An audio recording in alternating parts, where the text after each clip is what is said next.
Hello दोस्तों, कैसे हैं आप लोग। एक बार पुनः मैं आप सबका स्वागत करता हूं आपके favourite YouTube channel Amit sir English गुरु पे। तो दोस्तों, मैं आप सबके लिए लेकर आया हूँ एक बहुत ही बेहतर सा, बहुत ही सुंदर सा सटीक गेस लेकर आया हूँ ऑब्जेक्टिव क्वेश्चन का। और यह ऑब्जेक्टिव क्वेश्चन आपके बिहार बोर्ड 12th का इंग्लिश से जुड़ा हुआ है और रेनबो पार्ट 2 से जुड़ा हुआ है। रेनबो पार्ट 2 में एक बहुत ही इंपॉर्टेंट चैप्टर है, पोएम है सॉन्ग ऑफ माई सेल्फ, और सॉन्ग ऑफ माई सेल्फ का ऑब्जेक्टिव क्वेश्चन मैं लेकर आया हूँ। तो चलिए, आप मेरे चैनल को लाइक कर दीजिए, सब्सक्राइब कर दीजिए, और अब चलते हैं हम लोग एक एक क्वेश्चन को डील करते हैं, डिस्कस करते हैं। क्वेश्चन नंबर वन है song of myself has been written by. Song of myself लिखा गया है किसके द्वारा? तो वाल्ट विटमैन के द्वारा लिखा गया है। इसका आंसर क्या होगा? इसका आंसर ए होगा, वाल्ट विटमैन होगा। ऑप्शन ए करेक्ट है। 2 नंबर पे चलते हैं। Dash himself is the speaker in the poem song of my self. कौन जो है सॉन्ग ऑफ माई सेल्फ कविता में कौन खुद स्पीकर है? मतलब वाल्ट विटमैन स्पीकर है। इसका आंसर क्या होगा? ए। मतलब वाल्ट विटमैन खुद जो है सॉन्ग ऑफ माई सेल्फ कविता में स्पीकर की भूमिका में है। वह अपने बारे में गीत सुना रहे हैं, गा रहे हैं, लोगों को बता रहे हैं। 3 नंबर क्वेश्चन है Walt Whitman is dash years old. तो वाल्ट विटमैन कितने साल के हैं? तो ये 37 साल के हैं, 37 ईयर्स ओल्ड। आप देखिएगा, चैप्टर में जाइएगा तो उसमें दिया है I now 37 years old in perfect health begin hoping to cease not till death. तो वह कितने साल के हैं? 37 साल के हैं। तो यहाँ पे सी नंबर ऑप्शन क्या है? सही है, सी नंबर ऑप्शन करेक्ट है। चलिए 4 नंबर क्वेश्चन पे हम लोग आते हैं। The poet in song of my self dash for himself. मतलब सॉन्ग ऑफ माई सेल्फ कविता में कवि क्या करते हैं अपने लिए? खुद के लिए क्या करते हैं? तो खुद के लिए गाते हैं। सिंग्स ऑप्शन सही होगा, सी नंबर वाला ऑप्शन सही होगा। 5 नंबर क्वेश्चन पे आते हैं। I refers to dash in the poem song of myself. अब सॉन्ग ऑफ माई सेल्फ में जो आई आया है, आई किसके लिए आया है? तो आई वाल्ट विटमैन के लिए आया है। किसके लिए आया है? वाल्ट विटमैन के लिए आया है। 6 नंबर क्वेश्चन पे हम लोग चलते हैं।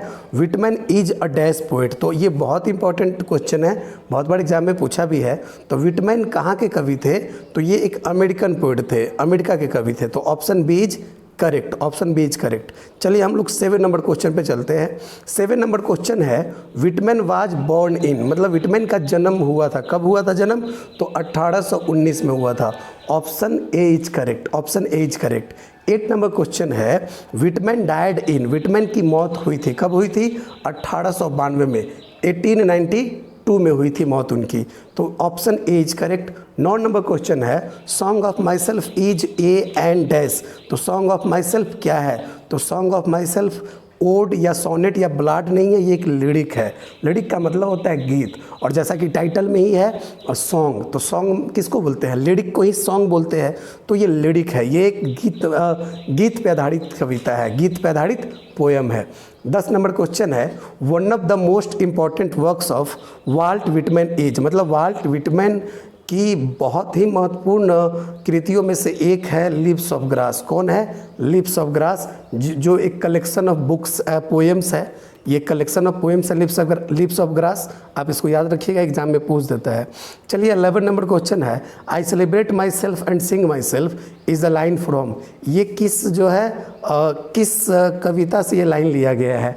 I celebrate my self and Singh my self, मैं खुद ही खुशी मनाता हूँ और खुद ही गुनगुनाता हूँ, ये सॉन्ग ऑफ माई सेल्फ से लिया गया है। तो ऑप्शन डी करेक्ट है। कौन ऑप्शन सही है? D number. 12 नंबर क्वेश्चन है the word school stands for dash in song of my self.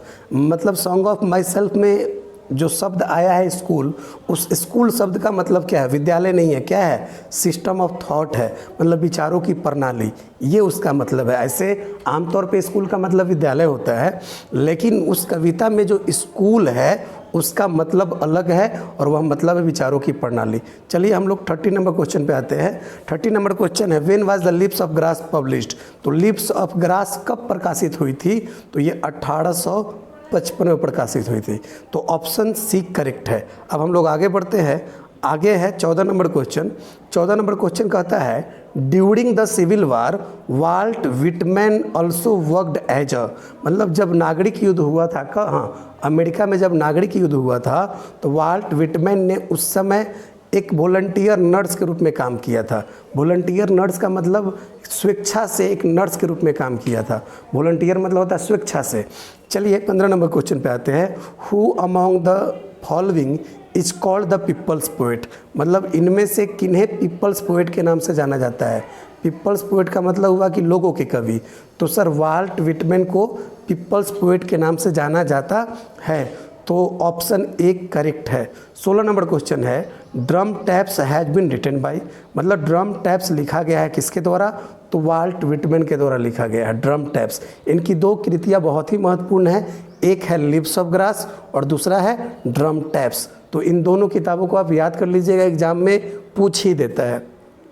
चलिए 17 नंबर क्वेश्चन पे आते हैं। The phrase hoping to cease not till death appears in, मतलब ये hoping to cease not till death किस जो है कविता में दिखने को मिलता है, किस कविता से लिया गया है, तो ये किससे लिया गया है, सॉन्ग ऑफ माई सेल्फ से लिया गया है। तो ऑप्शन डी करेक्ट है। 18 नंबर क्वेश्चन है। What is the synonym of hazard, तो हैजार्ड का पर्यायवाची क्या होता है, सिनोनिम क्या होता है, तो पेरिल होता है, डेंजर भी होता है और रिस्क भी होता है। बच्चा बोलेगा कैसे, तो हैजार्ड का मतलब होता है खतरा, संकट, मुसीबत। तो सर संकट या मुसीबत का इंग्लिश पेरिल भी होता है, डेंजर भी होता है, रिस्क भी होता है। तो इसीलिए इसका जो ऑप्शन होगा, चूँकि ये तीनों होता है, तो all of these option D correct है। ऐसा क्वेश्चन अगर आ जाए तो आप चारों ऑप्शन को देखने के बाद आप क्या कीजिएगा कि रंगिएगा। तो ये जो ऑप्शन डी है, चूँकि बहुत लोग को लगता कि पेरिल ठीक है, तो पेरिल ठीक है तो भाई डेंजर भी तो ठीक है, रिस्क भी तो ठीक है। तो जब रिस्क ठीक है तो ऑल ऑफ दीज होना चाहिए, तो डी ऑप्शन होगा। अगर ये ए बी सी में से कोई रंगते तो गलत हो जाता। चलिए हम लोग 19 नंबर क्वेश्चन पे चलते हैं। What is the meaning of the word creeds, creeds का मतलब क्या है, तो क्रीड्स का मतलब होता है रिलीजियस बिलीफ्स, धार्मिक विश्वास। तो ऑप्शन डी करेक्ट है। क्रीड्स का मतलब क्या होता है, धार्मिक विश्वास होता है। तो ऑप्शन डी क्या है, करेक्ट है। चलिए 20 नंबर क्वेश्चन पे चलते हैं। The phrase nature without check with original energy, मतलब nature without check with original energy जो वाक्यांश है, शब्द है, ये किस कहानी या कविता में देखने को मिलता है, तो ये सॉन्ग ऑफ माई सेल्फ में मिलता है। किसमें मिलता है, सॉन्ग ऑफ माई सेल्फ। तो दोस्तों ये 20 क्वेश्चन का जो है महत्वपूर्ण सेट था, जो पूरे किताब को अच्छे ढंग से अध्ययन करने के बाद निकाला गया है। तो ये 20 क्वेश्चन से अधिक क्वेश्चन नहीं बनने वाले थे, तो ये 20 का 20 आप नोटबुक में लिख लेंगे और याद कर लेंगे। और मैं उम्मीद करता हूं कि आपका एग्ज़ाम बहुत ही अच्छा जाएगा। साथ ही साथ आप इस चैनल को शेयर करें, अधिक से अधिक लोगों को बताएं। सबको जो है ऑब्जेक्टिव की ज़रूरत होती है, सब कोई पढ़े, सब कोई बढ़े। इन्हीं शब्दों के साथ जय हिंद, जय भारत, अलविदा।